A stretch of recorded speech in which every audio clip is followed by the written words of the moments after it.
गुरु प्यारी साध संगत जी, ये बातें एक कमाई वाली सत्संगी माता जी की हैं। उन्होंने आने वाले समय का जिक्र कुछ ऐसे किया है। कृपया वीडियो को पूरा सुनने की कृपालता करें जी। साध संगत जी, वीडियो शुरू करने से पहले आपसे कुछ पंक्तियां साझी कर रहा हूं, जिनमें कलयुगी दुनिया का हाल बताया गया है। कृपया ध्यान दें जी। कतक बाद 99 शामिल सेवा साल, जो बीतेगा सो कहूँ सुनियो करके ख्याल। इस मगर के मास में पड़ेगा कहरी काल, अन्न मिले नहीं ढूंढिया बुरा होएगा हाल। बहुत बीमारी पड़ेगी तरह तरह के रंग, ऐसा पाना होएगा नहीं कहन के योग। खत्म दवाई होएगी होना नहीं इलाज, पशु मरे बिन घास के मानस बिना इलाज। इस भुख के दुख में ऐसा होए अपमान, सिदक सहारा हौसला रहे ना धर्म ईमान। छोड़ जाएगी स्त्री अपने पति का साथ, जहर देगी पुत्र को माता अपने हाथ। पिता त्यागे पुत्र को पुत्र त्यागे बाप, ऐसा होया ना होएगा दुनिया भर में पाप। साध संगत जी, इन पंक्तियों को पढ़ने के बाद माता जी ने बहुत सारी बातें बताई कि आने वाला समय कैसा होगा। उन्होंने फरमाया कि जैसे जैसे समय बीतता जा रहा है, हम आगे बढ़ रहे हैं, समय निकल रहा है, वैसे वैसे ही माहौल उतना ही ज़्यादा खराब भी होता जा रहा है। अगर हम ख्याल करें कि पहले जो लोग थे उनमें कितना प्रेम होता था, कितना प्यार होता था, एक दूसरे की कितनी मदद वह करते थे, और तब इतने लड़ाई झगड़े भी नहीं होते थे, इतना पाप भी नहीं होता था। लेकिन अगर अब देखा जाए समाज में कितनी कितनी बातें होती हैं, कितने पाप होते हैं, जिनका कोई अंदाज़ा भी नहीं लगाया जा सकता। इतना ही नहीं, आगे जो होगा वह इससे भी अधिक होगा। हमारा समाज एक अंधेरे की तरफ ही जा रहा है। आप देख सकते हैं कि कुछ बीमारियां ऐसी हैं जिनका इलाज अभी तक विज्ञान भी नहीं खोज पाया है। आप इस महामारी को ही ले लीजिए, अभी तक इसका इलाज नहीं मिल पाया।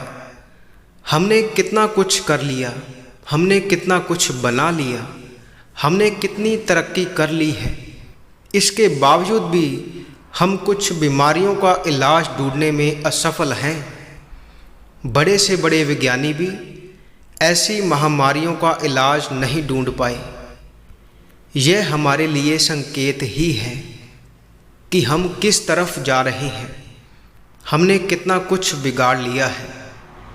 आप देख लीजिए कि पहले इतना प्रदूषण नहीं होता था, शुद्ध वायु हुआ करती थी, पानी भी शुद्ध हुआ करता था, सभी कुछ शुद्ध हुआ करता था और मनुष्य स्वस्थ रहता था। उसे बीमारी लगने के कारण बहुत ही कम होते थे, कोई ही बीमार होता था, और उस समय इतनी दवाइयाँ भी नहीं होती थी, लेकिन फिर भी लोग ठीक हो जाया करते थे। लेकिन आज के समय में हमने सब कुछ दूषित कर दिया है। पानी शुद्ध नहीं है, वायु शुद्ध नहीं है, और अन्य बीमारियों को हमने बुलावा दे दिया है, जिसके कारण हमारा रहन सहन बिगड़ गया है। तरह तरह की बीमारियां हमें लगी पड़ी हैं, और इसी के कारण हमारे पास लाखों बहाने हैं कि हमसे नाम की कमाई नहीं होती।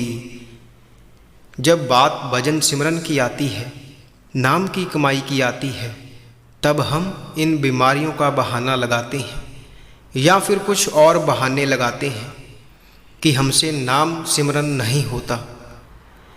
वह हमारी वजह से ही है। जो भी किया है हमने किया है। कुदरत तो जैसे पहली थी वैसे ही अब है, उसको खराब हमने किया है। हमने अपना ही वातावरण खुद ही दूषित किया है, खुद ही बीमारियों को निमंत्रण दिया है, और आगे होने वाली स्थिति इससे भी खराब हो सकती है।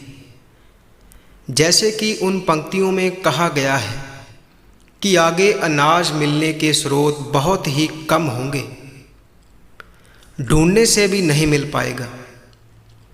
उसकी वजह भी हम ही हैं। मालिक ने हमें विवेक की ताकत दी है। हम अपना अच्छा बुरा देख सकते हैं। उसने हमें वह सब कुछ प्रदान किया है जो हमारी आवश्यकता है, लेकिन हम समझ ही नहीं पाते कि हमारे लिए अच्छा क्या है और बुरा क्या है। हमारे पास अगर कुछ अच्छा भी है तो हम उसे भी बुरा कर लेते हैं, बुरा बना देते हैं। उसने तो हमें अच्छे और बुरे की परख दी है, लेकिन हम ही वह परख नहीं कर पाते, और इसलिए हम अंधेरे की तरफ जा रहे हैं, अपने पतन की तरफ जा रहे हैं। मालिक ने ये सृष्टि बहुत ही सुंदर बनाई थी, किसी तरह की कमी नहीं थी, लेकिन हमने क्या किया? अपने हिसाब से सब कुछ करना शुरू कर दिया, जिसके कारण आज नतीजा हमारे सामने है। कितनी बार फरमाया गया है कि कुदरत से खिलवाड़ मत करो, लेकिन हम मानते कहाँ हैं? अपनी मनमर्जी करते हैं, और जब बाद में कोई मुसीबत आ जाती है तब हम चिल्लाते हैं, उसके आगे फरियाद करते हैं कि यह उसने क्या कर दिया, जबकि उसकी वजह हम ही हैं। लेकिन हम दोष उसे देते हैं, जो कि बिल्कुल गलत है। सब हमारा ही किया कराया है। आगे की पंक्ति में कहा गया है कि ऐसी ऐसी बीमारियां आएंगी जिनका इलाज मिल पाना असंभव होगा, उनकी दवाई मिल पानी भी असंभव होगी। यह केवल इसलिए क्योंकि हमने वह सब करना शुरू कर दिया जो कि हमारे लिए उचित नहीं। हमने पशुओं का आहार किया, उनका मांस खाना शुरू कर दिया।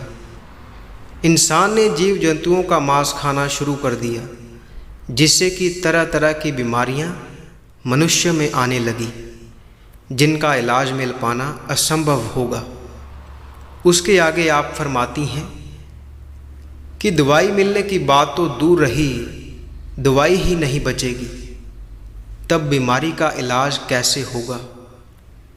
तब हम मृत्यु की तरफ खींचे चले जाएंगे और कोई हमारे पास चारा भी नहीं रहेगा। हमने अपने लिए मुश्किलें खड़ी की हैं, लेकिन हम जीव जंतुओं के लिए भी घातक सिद्ध हो रहे हैं। उनकी जान भी हम खतरे में डाल रहे हैं।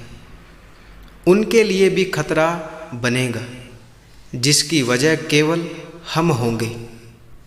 उसके बाद आप जी ने कहा कि हमारे सभी सहारे हमारा साथ छोड़ जाएंगे, हमारा हौसला टूटने लगेगा, कोई हमारी मदद करने वाला नहीं होगा, सबको अपनी अपनी पड़ी होगी, जैसा कि इस समय में हो रहा है।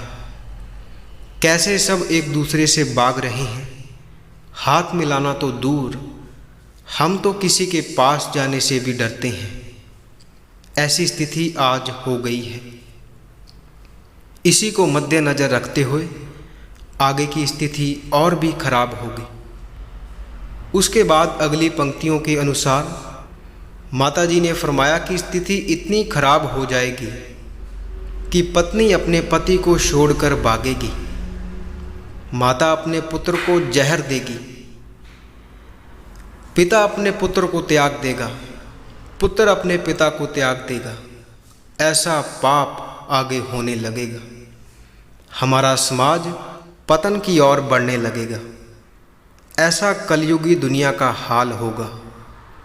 उसके बाद अंत में माता जी ने फरमाया कि हमारे पास अभी भी समय है, हमें संभल जाना चाहिए, हमें स्वाभाविक रूप से जीवन व्यतीत करना चाहिए।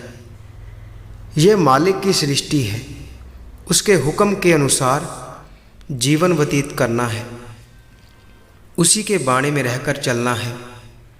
लेकिन जब हम अपने मन के पीछे लगकर बुरे कृत्य को अंजाम देते हैं तो नतीजा हमारे सामने ही है। साध संगत जी, हमें उसके बाणे में रहना है, नाम की कमाई करनी है, शब्द की कमाई करनी है।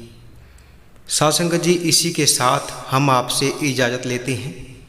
आगे मिलेंगे एक नई वीडियो के साथ। अगर आप ऐसे ही रूहानी बातें सुनना पसंद करते हैं तो आप इस चैनल को सब्सक्राइब कर लीजिए और साथ ही बेल आइकन पर भी प्रेस ज़रूर कर दीजिए। और अगर आप पढ़ना पसंद करते हैं तो आप हमारी वेबसाइट www.santwachan.com पर जाकर पढ़ सकते हैं, जिसका लिंक वीडियो के डिस्क्रिप्शन में दिया हुआ है।